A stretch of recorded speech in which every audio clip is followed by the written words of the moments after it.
Buenos dias, amigos. Hello from Avilés. So I've taken about 4 rest days now, and I've kind of hit a plateau with the recovery in my back. It's a lot better than it was, obviously, but it's not completely healed. And so it's just gets to a point where you either need to try it and see if it's going to work, or recognize you just can't complete. So today I've got a massage booked this morning, and then I'm going to head off to Muros de Nalón, and that's about a 22k day, well over 500 meters of elevation, so we'll see how it goes. Rosalind's about 2 days ahead of me.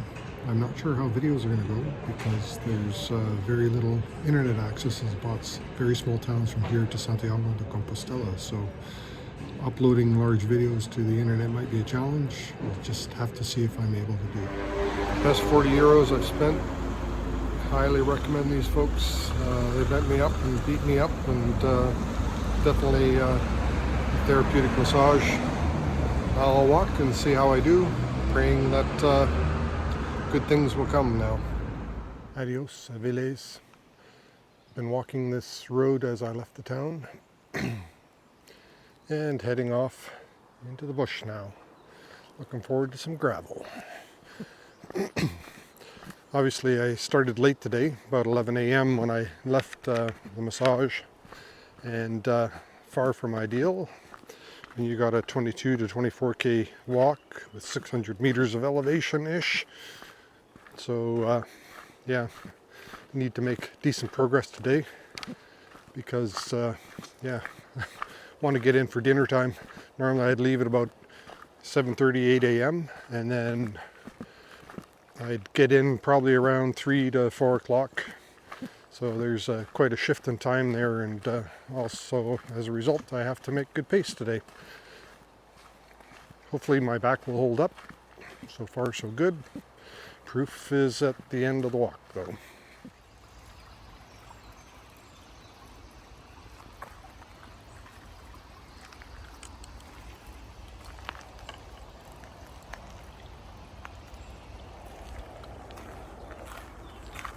Definitely a pretty walk through the countryside.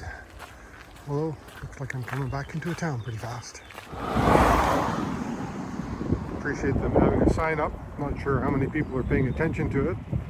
It's supposed to be a sketchy little tunnel coming up here. That's reality. I gotta walk through there. Time to hold your breath. See if I make it through safely.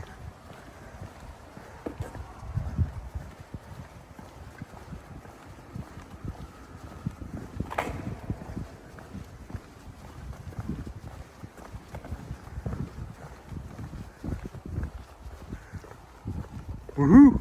Timing's everything. I lucked out of cars when I went through. Well, I've made it to Pedrias Blancas.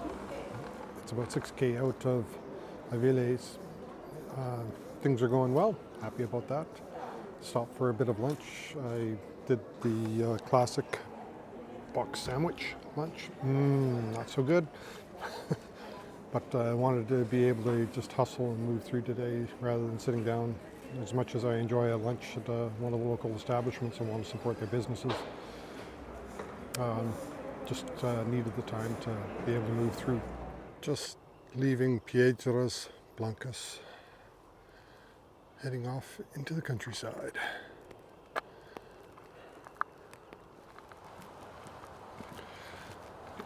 Nice walking trail, sort of popping in and out of little farm hamlets, I guess you'd call it. Just a handful of houses grouped together. Just bumped into a nice German fellow. He started in Irun a couple of years ago and had to stop, and then we started this year, and he's hoping to go to the end, to Santiago, but he has picked up a cold, and yeah, know well what that was like. I had that on the Francis. I had COVID and took the wind right out of my sails, but that's all part of the Camino. Some challenge will come up, but enjoying the beautiful country road I'm walking down.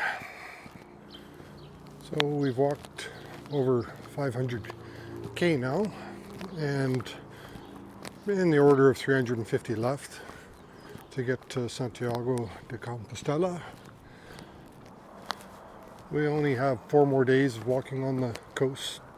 When we get to Ribadeo, we turn inland from there. We are tentatively planned to have a rest day there. Obviously Rosalind's going to get there at least a day before me, if not more. Presuming I'm able to continue.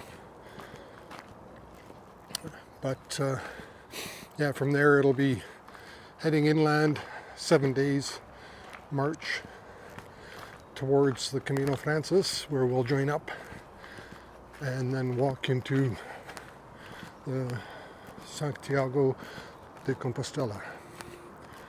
Yeah, looks like a little more narrow trail walking coming up. This guy seems to be lost.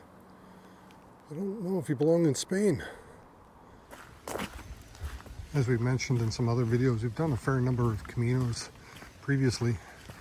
And one of the things that's unique about the Del Norte is the number of alternate routes. All the other routes do have alternates at times that you can go and see sights or get different views or just avoid roads. But the Del Norte has many of them, and right now I'm on one of the sections where there actually are 2 official routes. You can pick whichever one you want. So you definitely need to do your homework. You can really get stung by road traffic. You can get stung by incredible elevation that you weren't expecting, as happened to us earlier in this walk.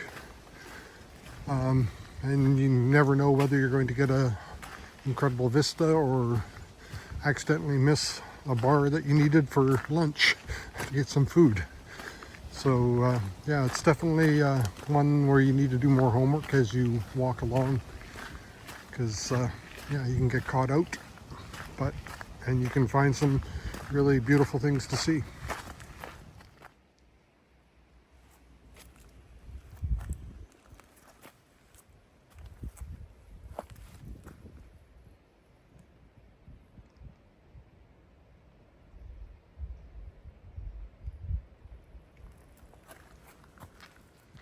I've been walking down this logging road for some time now. Finally getting to see the villages that I'm heading towards. That one is Sant Esteban, but I won't be going to that one. I'm going to a village a little more to the left. Translation of that, Sant Esteban, is actually Saint Stephen. Well, coming down into the village here, it's El Castillo. It doesn't have any services, so I won't be stopping here. There's another little village just before it, or behind it, which is La Florida. And then where I'm stopping is Soto del Barco. But probably what you might enjoy is a little close-up view of an old fort. Just leaving Soto del Barco and a view out to the ocean. Some of the villages along the way.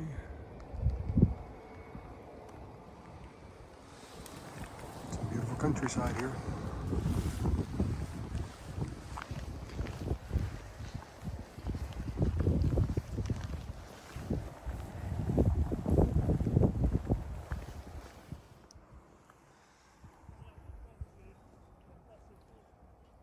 So true. 2 paths in the forest, one goes uphill. It's the Camino. Check it out. Looking good.